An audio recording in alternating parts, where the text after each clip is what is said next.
Bonjour Loïc, Bonjour. merci d'être avec moi, avec nous tous, pour répondre à mes questions quelque peu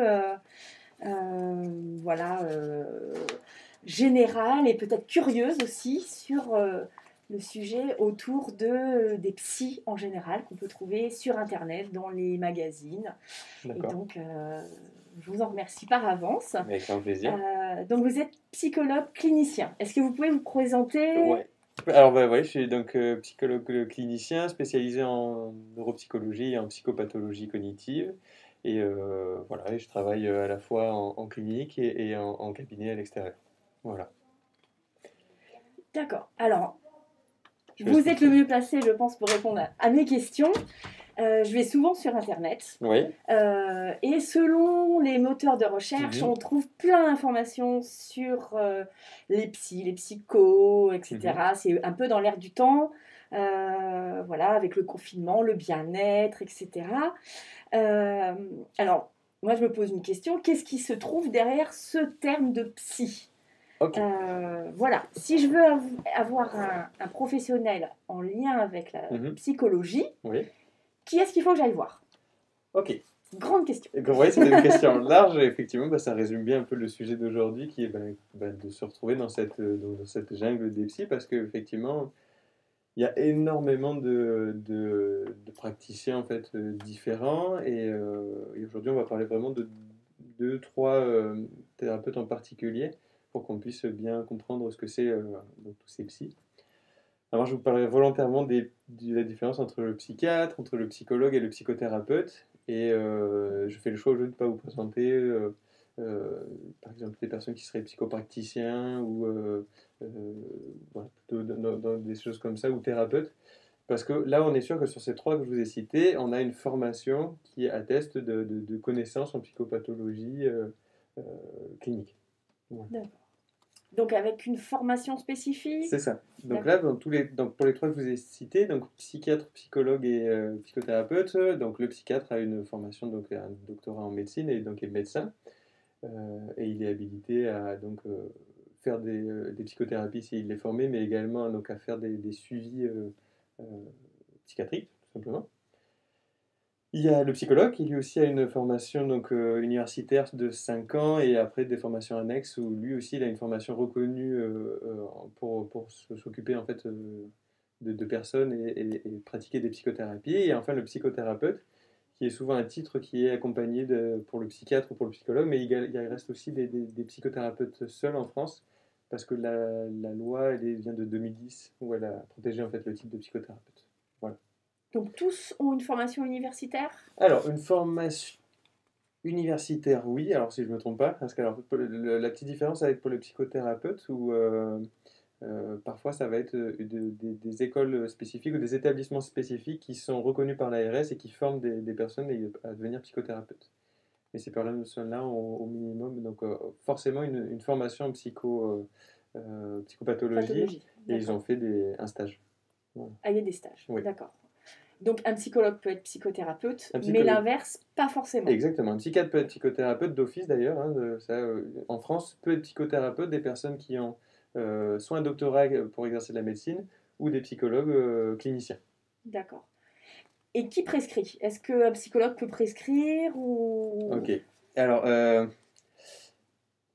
presque. Alors, en fait, donc, le psychiatre, sa spécificité, donc, en étant un médecin, donc c'est lui qui va poser surtout le diagnostic et faire en fait la part entre est-ce que c'est une maladie plutôt psychiatrique, est-ce que c'est une maladie médicale et avec des causes psychiatriques.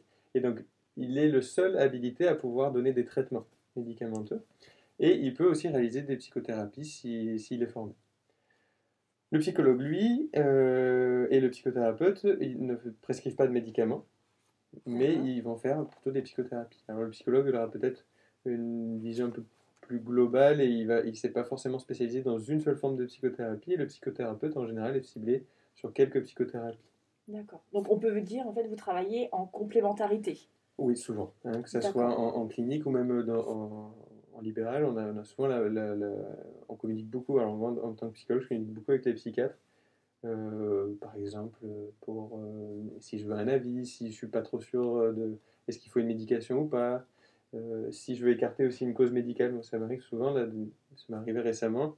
J'ai eu le cas d'une patiente où bah, les techniques qu'on utilisait fonctionnaient, mais ça débloquait pas toute la situation. Et en fait, je me disais, mais il y a des problèmes de sommeil, j'arrive pas trop à voir ce qui se passe. Et j'avais en tête peut-être une possible apnée du sommeil. Et donc, j'ai appelé son psychiatre qui a fait du coup tous les tests et tous les examens. Et c'était avéré que c'était ça. C'était une apnée. D'accord. Et du coup, la patiente va beaucoup mieux depuis. Mais ça, c'est par exemple un des exemples de collaboration avec le psychiatre. Euh, pour certaines fois aussi où une personne nécessite une médicamentation pour peut-être aussi donner un coup de pouce ou aider la psychothérapie. Ça peut être des choses. D'ailleurs, les recommandations actuelles, elles sont plutôt sur la base de l'alliance des deux, alliance médicaments et psychothérapie, pour allier une bonne efficacité. D'accord. Donc voilà, donc effectivement, on communique beaucoup ensemble. Donc, de par l'exemple que vous nous avez donné, il est quand même important, voilà, qu'il y ait quand même une connaissance aussi de la physiologie de l'être humain. Complètement. Voilà, Ah parce oui, que oui, oui. quelqu'un qui n'est pas formé à ça aurait pu passer à Oui, côté de ce complètement. diagnostic différentiel. Ça c'est clair, c'est hyper important effectivement d'avoir vraiment, de garder une vision globale en fait sur tout ce qui peut se passer. On sait que les psychopathologies, en fait les maladies psychiatriques ont enfin, énormément de causes possibles en fait, qu'il faut pouvoir prendre en compte. Il y a énormément de choses qui influent sur un être humain, que ce soit son environnement, sa personnalité, son tempérament, euh, son entourage. Toutes ces choses-là sont à prendre en compte dans la psychothérapie, et j'en passe. Et alors, est-ce qu'il faut absolument, voilà, je me dis, j'aurais peut-être besoin de voir quelqu'un, est-ce qu'il faut absolument que j'aille rechercher la cause Ah, de mon pourquoi je vais mal? Ou est-ce que on peut juste soigner, on va dire, le symptôme ok. qui est apparu? C'est une vaste question, et ça demanderait plein d'approfondissements, mais en gros, alors moi je suis plutôt, alors je me présente aussi, comme ça mettra au clair avec tout ça. Moi je suis plutôt spécialisé en thérapie cognitivo-comportementale. Donc, je n'ai pas cette vocation à aller rechercher la cause des difficultés, justement parce que ce que je vous ai dit avant, c'est pour moi, il y a beaucoup de causes possibles dans l'explication d'une pathologie mentale. Et je vais plutôt me concentrer sur, du coup, sur qu'est-ce qui actuellement peut poser problème, qu'est-ce qui peut renforcer ou maintenir des difficultés, sur quoi on peut agir pour que petit à petit, ben, les difficultés diminuent. Et donc, pour répondre un peu plus précisément à la question, je sais pas, par exemple, pour soigner une dépression, on n'a pas besoin forcément de connaître la cause de la dépression pour pouvoir en réduire ses symptômes. D'accord. Donc, si je n'ai pas envie de faire un retour dans mon passé, je peux quand même aller mieux avec les symptômes que j'ai actuellement en allant voir quelqu'un qui pourra les exploiter et m'aider à les dépasser. Alors ça va vraiment être donc le travail du thérapeute d'aller chercher en fait avec la personne, d'aller cibler en fait les difficultés. Est-ce qu'il y a besoin ou est-ce qu'il n'y a pas besoin de retourner dans le passé? Est-ce que des choses du passé ont un impact sur le présent? Est-ce que je rumine par exemple sur des choses qui ont pu se passer et qui me font bah, du coup me rendre triste ou des choses comme ça? Et ça va vraiment être en bonne intelligence et en collaboration entre le patient et le thérapeute pour essayer d'aller trouver tout ça. D'accord. Donc ça va être ça va dépendre vraiment de la personne. D'accord. Mais alors du coup, quand est-ce que je commence à avoir l'idée d'aller voir Mhm. quelqu'un? Je me suis documentée, Ouais. donc avec vos informations, je me dis, bon, alors il faudrait plus que j'aille. Mais j'hésite. Alors, qui est-ce qu'il faudrait que j'aille voir en premier? Ok. À quel moment est-ce que j'y vais? Est-ce que j'attends que vraiment j'ai des symptômes un petit peu conséquents? Ou est-ce que même si je commence à me dire, bah là j'ai un peu du mal à m'endormir, Mhm. ou je me mets à grignoter un petit peu plus, est-ce que même ça peut m'alerter? Et qui serait la personne La, à la, aller la voir? plus, la plus adaptée à... Voilà. Ok. Alors il y a plusieurs questions. Donc en gros, ce qui est sûr aujourd'hui, ce qu'on sait, c'est que quand les psychothérapies sont démarrées vite à l'installation des symptômes, elles sont très efficaces. Et les recommandations sont d'ailleurs de mettre en première intention des psychothérapies, quoi qu'il arrive, pour pouvoir atteindre, enfin au plus vite, diminuer au plus vite les difficultés. Je ne me perds pas dans ma réponse, dans ma question, du coup. Il y avait autre chose encore. Si on revient au début de la question. Qui est-ce qu'il faut que j'aille voir Voilà, qui est le plus adapté voilà, Est-ce que je vais d'abord tout de suite voir un psychiatre en me disant comme ça, il va me donner un médicament et après il me conseillera un psychologue par exemple. Ou est-ce qu'au contraire, je vais voir un psychothérapeute ou voilà. Alors statistiquement, ce qu'on sait, c'est que la porte d'entrée vraiment pour détecter des difficultés, c'est souvent les médecins généralistes qui sont en première ligne et qui rencontrent en fait des personnes. Donc, souvent, c'est sur des plaintes somatiques que ça s'exprime. Ouais. Et de là, donc, va s'orienter vers soit psychiatre, soit psychologue. Ça va vraiment dépendre un peu aussi du réseau, je pense, du médecin généraliste. Si on reste sur les recommandations, voilà, le plus important serait de commencer, moi, je pense, par une psychothérapie. Alors qu'elle soit faite par un psychiatre ou un psychologue, ce n'est pas forcément différent, Oui. hein, s'ils sont formés de la même façon. Agir le plus tôt possible. Donc moi, je pars du principe qu'on agit en fait quand des symptômes commencent à avoir un impact sur notre qualité de vie. Vraiment. D'accord. Et donc, qui aller voir, je dirais, en premier lieu, un professionnel qui réalise des psychothérapies. D'accord. Voilà. Il n'y a pas d'âge pour commencer. Surtout pas, non. On n'est jamais trop vieux ou trop jeune. Jamais trop vieux, jamais trop jeune. Les enfants, il y a des choses extraordinaires qui se font chez les enfants, chez les adultes également, ou beaucoup chez la personne âgée aussi. Enfin, il n'y a vraiment pas d'âge, pas de limite. Voilà. Il n'y a pas de contre-indication à une psychothérapie. D'accord. Et alors, comment je fais pour trouver un bon professionnel? Déjà, le bon, voilà. C'est ça. En fait, alors, si on se fie, encore une fois, moi, je fais un peu evidence-based practice, donc c'est vraiment ce qui va être un grand déterminant dans la réussite d'une prise en charge pour un trouble mental, ça va être l'alliance que vous avez avec le thérapeute qui vous suit. Donc c'est ça que vous devez garder en tête. Si vous vous sentez bien avec la personne avec qui vous êtes, si il y a plein de choses comme ça qui jouent, si vous pensez que ce qu'il utilise va fonctionner sur vous, si le thérapeute aussi pense que ce qu'il utilise va vous aider, déjà vous avez fait un gros chemin. Et encore mieux encore, c'est quand vous êtes à ce stade, c'est déjà vous avez déjà fait un beau chemin professionnel parce que vous avez dit ben voilà, j'ai besoin d'aide, j'ai besoin d'aller voir quelqu'un. Et à mon sens, c'est déjà la plus grosse étape. Donc après, le meilleur, c'est déjà celui avec lequel vous vous sentez bien. On n'est jamais enchaîné un thérapeute, un psychiatre, un psychologue. Ça, c'est important. Donc c'est possible de se tromper. Ça, vous le saurez assez vite. Hein. Si vous sentez que les objectifs ne vous conviennent pas, si vous sentez que ça avance pas, si vous sentez que ces méthodes ne vous conviennent pas, vous avez totalement le droit de changer, de le questionner, de poser des questions et ça n'aura aucun impact sur la thérapie.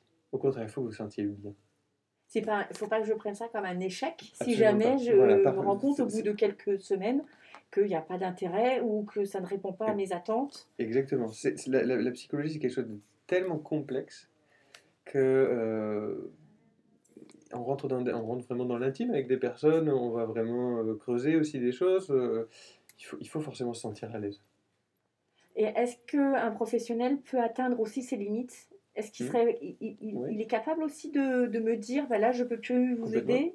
Normalement, c'est vrai, un bon thérapeute doit effectivement connaître ses propres limites et savoir si, oui ou non, il peut faire quelque chose. En général, il y a quelques séances en fait, pour faire connaissance, pour faire vraiment ce qu'on appelle l'analyse fonctionnelle des difficultés, donc essayer de comprendre en fait qu'est-ce qui se passe. Et ensuite, le thérapeute se prononce et est-ce que oui, on engage une thérapie? Est-ce que je me sens compétent? Est-ce que la personne la sent réactive? Est-ce que ça peut marcher? Et là, à ce moment-là, soit on va réorienter vers un confrère ou une consoeur qui saura le faire, soit on va continuer la prise en charge. Moi, je sais que par exemple, dans ma pratique, il y a certaines choses que je ne prends pas en charge parce que je ne me sens pas assez formé. Par exemple, je ne prends pas en charge des enfants. Je ne fais pas, par exemple, trop des troubles alimentaires, c'est pas trop mon truc. Donc ça, je sais que déjà que d'emblée, je dirais non pour des thérapies. Et si quelqu'un vient vous voir avec d'autres symptômes, et au bout de 2-3 séances, par exemple, vous vous rendez compte que le sujet de fond, enfin le problème de fond, c'est un de ceux-là. Vous avez des adresses entre vous, vous transmettez les... Soit effectivement, on va avoir des connaissances. Moi, je sais que j'aime beaucoup utiliser le site de l'AFTCC pour donner des thérapeutes en fait à mes patients. Qui sont listés, ils sont référencés sur ce site. Ils sont plutôt référencés donc, pour des personnes qui pratiquent des TCC, donc des thérapies cognitivo-comportementales. Et et encore une fois, il y a dans ces thérapeutes des thérapeutes qui sont plus spécialisés pour le stress, peut-être plus dans l'anxiété, peut-être d'autres pour le stress post-traumatique, d'autres qui seront tout à fait à même de faire tout simplement du soutien psychologique. Et voilà, donc ça après c'est comme ça que ça peut se faire. Et alors sur Internet, est-ce qu'il y a d'autres sites à recommander ou à Euh, éviter aussi peut-être Si vous voulez être sûr, c'est toujours voilà, d'essayer de repérer psychologue ou psychiatre, psychothérapeute, et après effectivement dans toute cette nébuleuse en fait des psys, on sait que, par exemple là j'ai lu un truc en préparant tout ça, aux États-Unis ils dénombrent à peu près 400 formes de psychothérapie différentes. 400? Mm. Et toutes n'ont pas forcément donné une efficacité en fait dans la littérature. Ça, c'est vrai que moi, c'est un peu ce que je déplore et je suis content de faire ces vidéoconférences parce que il y a une méconnaissance en fait est-ce qu'il y a une thérapie qui est plus efficace pour tel ou tel symptôme? Est-ce que quand c'est que je dois aller voir un psychologue ou un psychiatre? À quel moment ça devient critique? Est-ce que je peux faire face seul? Est-ce que j'ai besoin de quelqu'un? Et tout ça, toutes ces questions, on nous apprend jamais en fait à y répondre. Donc ça, après, ça va vraiment dépendre des praticiens que vous rencontrez faut pas hésiter à leur poser vraiment des questions, à leur demander est-ce que ils ont des informations sur est-ce que c'est efficace, est-ce que c'est pas efficace. Moi, je sais que, pareil, encore une fois, dans ma pratique, je dis à mes patients ce que je fais, ce que j'utilise comme technique, ce que j'utilise pas, pourquoi je le fais, parce que où est-ce que j'ai lu que c'était important et que ça pouvait marcher. Et si un patient qui vient dire bah voilà, j'ai lu que telle technique Hmm. fonctionnait, je veux faire cette technique-là. Ouais. Bah, Est-ce... bah là, ça va être mon regard professionnel qui va me dire bah, est-ce que oui, effectivement, c'est adapté ou est-ce que ça ne l'est pas. Euh, Ça va vraiment dépendre de la personne. Souvent, il y a des personnes qui arrivent en disant bah, voilà, j'ai appris, je l'ai souvent pour le MDR, j'ai appris que c'était génial le MDR, ça Oui, y est tout. Alors, c'est une excellente technique le MDR, mais qui aujourd'hui a montré une efficacité seulement dans les traumatismes. Donc du coup, s'il vient par exemple par rapport à un trouble anxieux, je dirais bah, que c'est pas forcément la méthode la c'est plus pas adaptée. la... D'accord. D'accord. Voilà. Et alors, ça y est, je suis rentrée en consultation, Ouais. et là, sur un joli mur, il y a plein de diplômes. Est-ce que plus il y a de diplômes, est-ce que ça peut Est-ce que me c'est gage de réconforter? qualité? Voilà, est-ce que ça peut me réconforter en me disant, ah, il connaît plein de techniques, ou Toujours, est-ce que ou non? bah, toujours pareil, pas toujours. Il faut faire attention. Il faut faire attention aux cartes de visite, la rallonge. Moi, j'adore Oui, me trimballer dans la ville et voir voilà, psychologue ou psychiatre formé aux enfants, aux adolescents, aux adultes, à personnes âgées, maître je sais pas quoi, hypnose, et TCC. Je me dis, waouh, il doit avoir 250 ans la personne. Et pas forcément. d'accord. En fait, c'est important, et ça je le dis aussi pour les thérapeutes qui veulent s'engager dans tout ça, la psychologie c'est complexe. Et on ne peut pas apprendre en quelques jours, en quelques semaines, des techniques ou apprendre à se former en fait comme ça prend du temps, c'est un chemin universitaire, de formation, personnel, un chemin aussi qui va se faire avec l'expérience en le lisant, et donc tout ça je pense que c'est pas à négliger. Donc en général, voilà, il faut se méfier. C'est pas parce qu'il y a beaucoup de diplômes que tout est bien, mais en même temps, il y a des personnes qui ont peu de diplômes et qui sont extraordinaires, d'autres qui en ont plein parce qu'ils ont pris le temps de se Qui ont former et qui là, marchent ouais, très bien. Encore une fois, il va falloir attendre de voir si vous vous sentez bien déjà c'est ça. avec la personne. D'accord. Donc je suis toujours en consultation. Mhm. Euh, le psychiatre prescrit, Oui. qui est remboursé. Ah, et oui, c'est souvent le frein en psychothérapie, Voilà. malheureusement. Après, Et oui, voilà, complètement. c'est Ça, c'est le grand paradoxe où les psychothérapies sont jugées très efficaces pour les troubles mentaux, sont même en première intention ouais, il y a des super résultats en fait dans les études. Par contre, elles sont pas toujours remboursées. Alors, les psychiatres sont remboursés, donc ça, c'est chouette.